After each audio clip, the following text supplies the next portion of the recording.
I'm saying that an 18 or a 19-year-old woman would be more desirable. Pretty anti-25-year-old woman. Anti-25-year-old women we can argue, but not misogynistic. Well, that's misogyny then, isn't it? No, it's not. Well, being anti any woman at all is misogyny. Not when I'm saying that women are beautiful and attractive at a certain age and saying the age. You're saying 18, 19-year-olds are more attractive than 25. Well, than ageist perhaps, but misogynistic absolutely. Is that not. But you just accepted it was misogyny. No, I didn't. You said it was misogyny. I'm telling you, no, it's not. If a 26-year-old woman is watching this and has heard those comments, yeah.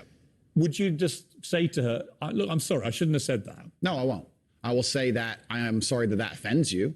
However, there's a large contingent of the world. That doesn't mean you're sorry. No, I'm not sorry. That's the point I'm making. I'm sorry if that offends you. However, there's a large contingent of the world that believe that, and I was mediating for a conversation. What's going on, everyone? It's Talk to Kenny here today. We'll be reacting to Andrew Tate's debate with Piers Morgan's. My first thoughts going in is that Piers Morgan's always known as, to me, Piers Morgan was always like an emotional debater. It's like he predetermines who you are, and then he tries to prove it to himself that he's right about you, type of thing. Like with Ben Shapiro, he did like the same. Okay, so why am I off the rails, Mr. Shapiro? Honestly, Piers, you've kind of been a bully on this issue because what you do, and I've seen it repeatedly on your show, I watch your show, and I've seen it repeatedly, what you tend to do is you tend to demonize people who differ from you politically by standing on the graves of the children of Sandy Hook, saying they don't seem to care enough about the dead kids. If they cared more about the dead kids, they would agree with you on policy. I think we can have a rational political conversation about balancing rights and risks and rewards of all of these different policies, but I don't think that what we need to do is demonize people on the other side as being unfeeling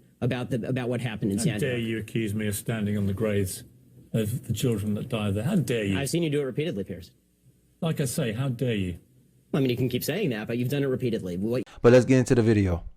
Famous man you probably never heard of, but the chances are your children will have. Videos of Tate have been viewed billions of times online. He's built an enormous following of mostly young men, and his often scandalous views about women that have made him notorious across the world. Scandalous. You already see this thing go well. Oh my God, let's get back. Views like this. So I think my sister is her husband's property, yes. When a bride is walking down the aisle to marry the groom, the father walks next to her and gives her away. True or false? Tate's opinions on mental... It's true. Like, there's a tradition of that. Like, come on. Daddy's girl. Like, come on. At the end of the day, hey, it's my daughter. Now I'm giving responsibility of my daughter to you. Now, property wouldn't be the word I would use. Well, in general, the thesis, he's pointing something he observed in reality, and it's true. No matter how the idealistic people think it should be, right? Realist, like this is one of the things that, as being a realist, that you fall into. You're automatically seen as less empathetic because you accept things for how they are, not how you want it to be. And the idealistic people like Piers Morgan here have a vision of how the world should be, instead of accepting how the world is.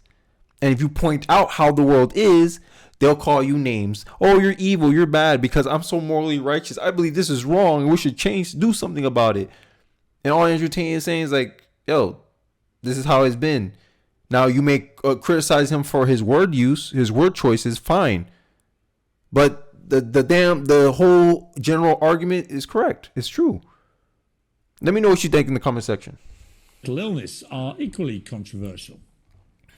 I don't believe in depression.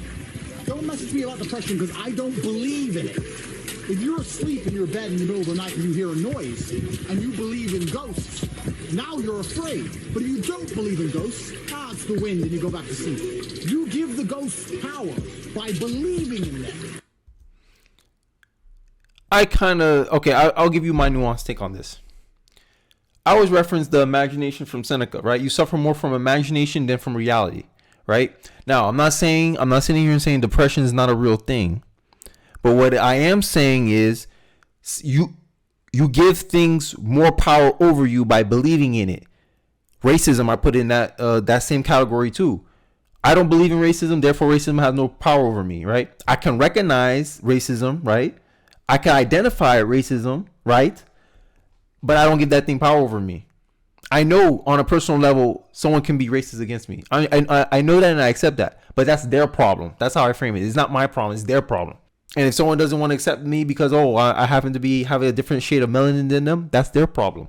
That's a personal problem. I don't wrap myself up over personal people's opinions. That's as simple as plain as I can put it. Now, the depression point I'll say is a depression to me is a signal that you're like, I don't know if it's biology, whatever. It's telling you that, hey, you're not happy with your life. Now, how you approach it will determine whether you get over depression or not. Because in everyone's life, everyone's been through depression before, or been depressed before, is more I should say it, right? You're sad about maybe, damn, I didn't get that promotion. Damn, I'm feeling down on myself. But what are you going to do about it? You can't choose what happened to you. You can't choose, oh, I want depression, I don't want depression. But you can choose how you respond to depression. Hey, let me fix something about my life. Maybe something about my life is causing this depression.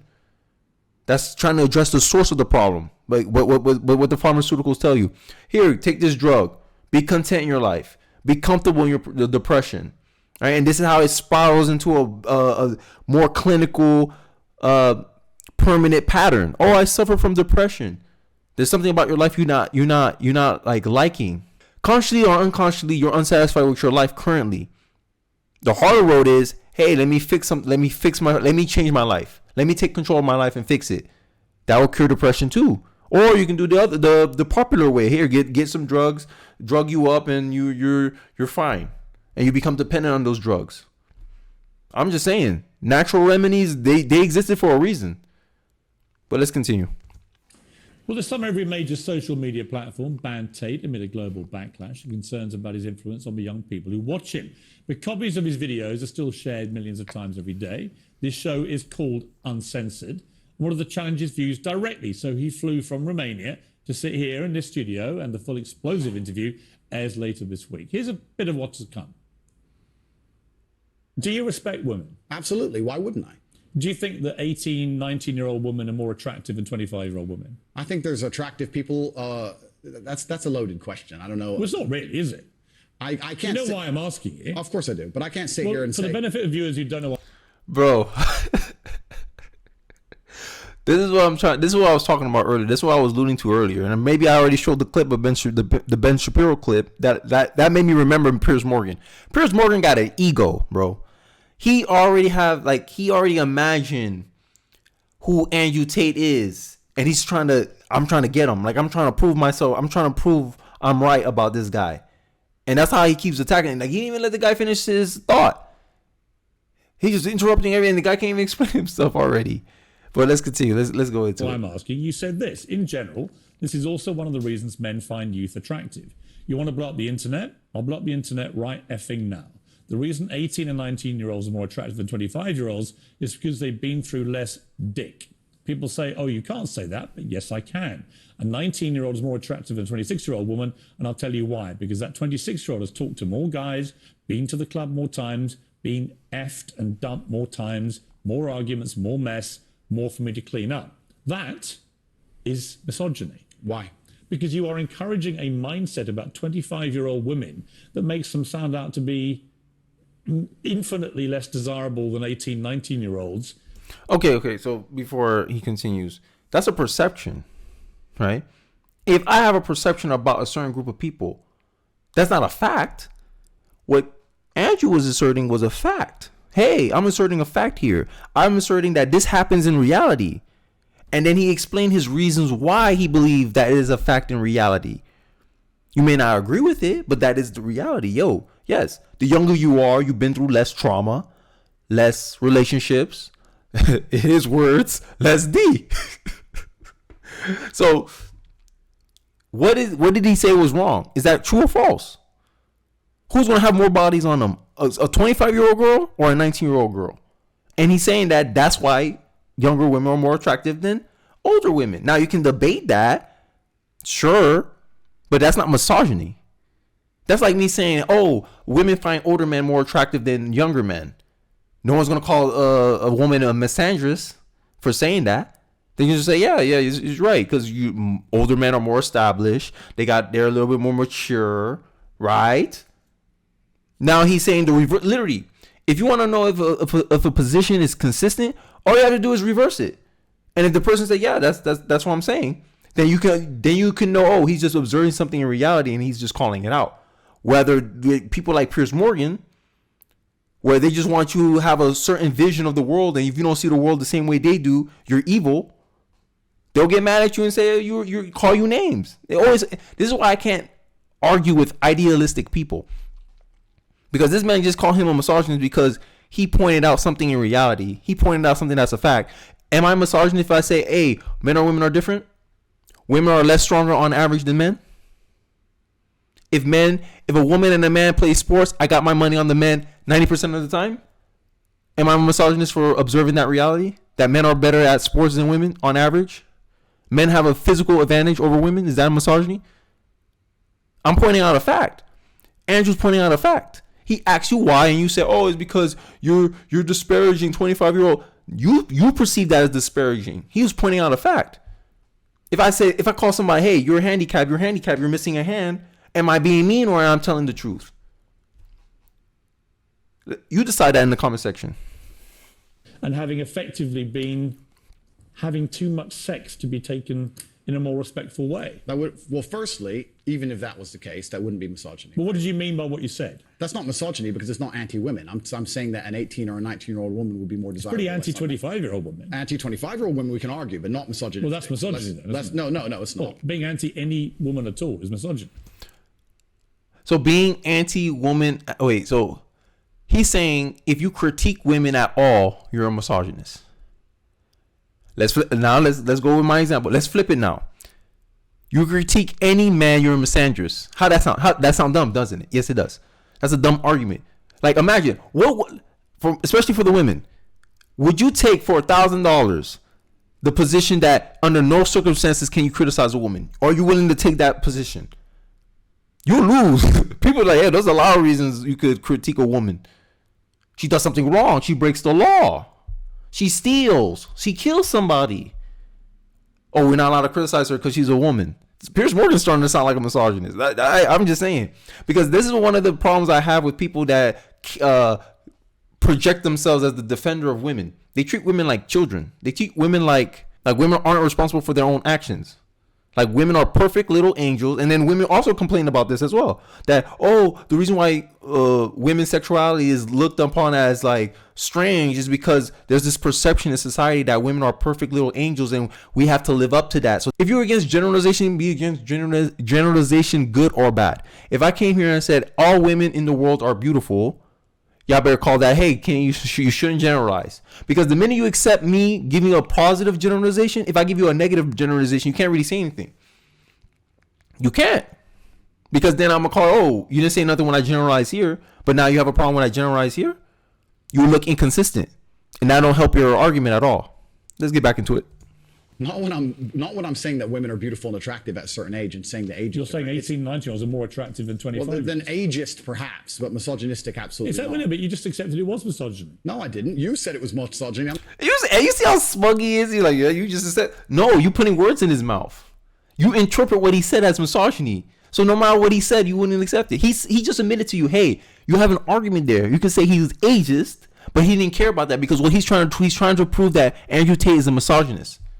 That's what he wants, and you can tell. He tried to predetermine who Tate is, and this whole interview is about him proving he's right about Andrew Tate. That's all he's focused on right now. So this is why he's bumbling, he's doing all this, he's attacking Tate so much, interrupting Tate so much, because this is supposed to be a conversation, a debate, and he's not letting the guy present his argument clearly enough because he keeps interrupting him every chance he gets because he's trying to prove something. I don't know who.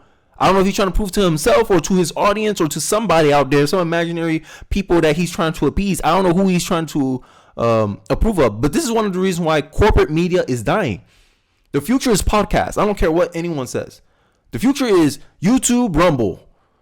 I don't care what anyone says. Corporate media, right now, I forgot the statistics, but majority of people who watch TV today are baby boomers and Gen X. This should have been on Joe Rogan, honestly. That I would pay to see that. What you guys think? Would you want to watch Andrew Tate talk with Joe Rogan? I think that would be a more interesting interview than what's going on here with Piers Morgan, honestly. I'm telling you, no, it's not. If a 26-year-old woman is watching this and has heard those comments, would you just say to her, look, I'm sorry, I shouldn't have said that? No, I won't. I will say that I am sorry that offends you. However, there's a large contingent of the world. That doesn't mean you're sorry. No, I'm not sorry. That's the point I'm making. I'm sorry if that offends you. However, there's a large contingent of the world that believe that, and I was mediating for a conversation. Parts of the world that believe that about 26-year-old women are parts of the world where women are not allowed out on their own. That's a They conversation. have to wear full burqas. Well, that's a conversation. They're not to allowed have. to drive cars. That's nothing to do with But me. is that the kind of world for women that you? I was mediating a conversation. No, I'm asking you what you think. I don't live in a country where that happens. You're using that as the excuse for why you're not sorry for saying it. He's not using that as an excuse. He just told you his position, bro. You just don't want to accept his position. This is one of the issues that goes around when you argue with ideologues, right? Or idealistic people. They don't care how the world is. They care about how the world should be, right? And they can't argue with reality, right? If you say, hey, this water is wet, and they go, well, it shouldn't be wet. Well, it is wet. Oh, well, I don't define wet as this, and because they know they can't do anything about the reality. What they want to do is they want to do something about you. This is what I call idealistic people control freaks, because they rather control what you say. They don't want you to bring it up. They don't want you to point it out. Let's continue. It's not an excuse. Is that there are parts of the world where this is fine? My friend. So my question to you is, well, do you think it's fine? I don't think it's fine. I live in a world where You don't think it's fine? the reason This isn't that hard, Andrew. You can simply say, Piers, you know what? With the benefit of hindsight, I wish I hadn't said it like that. And if a 26-year-old woman's watching, I'm sorry I said that, because This guy want to be the reason why, oh, I made Andrew Tate apologize for his stance. I changed Andrew Tate's mind. Like, I think this is what it is. They just want him to get an apology. Like I said, control freaks, these idealistic people, apologize for pointing out the inconvenient reality of life. I didn't want you to point out that fact. That's not nice to point it out. But is it true or false? That's all we care about. That's what a realist care about. Is what I said true or what I said is false? That's all we care about. We don't care about how it makes other people feel. Let me know in the comment section what you guys think. that actually is blatantly misogynist. And even though that's a view held by other parts of the world, it's not a view I share. Now, I would respect. Yeah, they want to convert. Yeah, they want to convert everyone to be like them. Hey, I want you to think just like me. This is wrong. You should never point it out. But is it true? No, it don't matter. It's wrong. That's it. That's all he wants. He wants Andrew Tate to just, hey, submit to my worldview. Here, say these words. Say this script. Appease me. Appease my audience. That's what he wants. He doesn't care about having an honest discussion with Andrew Tate and actually having a balanced conversation about the topics that Andrew Tate points attention to. He doesn't want to debate that. It's accurate. Andrew Tate is defending himself against this guy because this guy's out for a crusade, an ideological crusade. Women are beyond reproach. You're not allowed to criticize a woman. Okay. All men are created equal. I believe everyone's created equal. What you can do to one person, you can do to another, right? So if women are beyond reproach, men should be beyond unreproached. So all this hashtag kill all men, all this criticizing of men, I shouldn't be hearing it because that's sexist. But we ain't gonna hear it. It's only one-sided. It's selective. Come on. If we want equality, get equality all the way. It can't just be good equality. There's trade-offs. Life's about trade-offs. There's trade-offs. There's negative equality and there's positive equality. Positive equality, you get to do what men do. Negative, you get to also suffer the same consequences as men do. You can also be criticized like men do. Some of the special treatment you got because we had chivalry and all that stuff, you lose that because you wanted to be equal. I bet you more if you said that than if you try and say, well, it's said in other parts of the world, so I'm not sorry. I think that doesn't tell me what you think. Then you need to understand why my content existed in the first place. My content existed because I tried my very hardest to be an absolute and utter realist, especially with uncomfortable truths. I was pointing out that very uncomfortable. Is that a truth? It's an uncomfortable truth in many parts of the world. It's not a truth that I'm happy about. An inquest this week found that a 14-year-old girl, Molly Russell, died from an active. They cut his response short. Just to let you know. Self-harm or suffering from depression and the negative effects of online content. The coroner said she was exposed to material that may have influenced her in a negative way, and in addition, what started as depression and become a much more serious depressive illness. So, what kind of content was she exposed to? That's my question. Question 2 is, from what my experience is, women use TikTok at a higher percentage than men. And that's in general in most social media. The only social media I think men use it more than women is YouTube. But my thing is, it's just the comparison. Like women see like the young women see the women with the perfect bodies or whatever is considered the perfect body.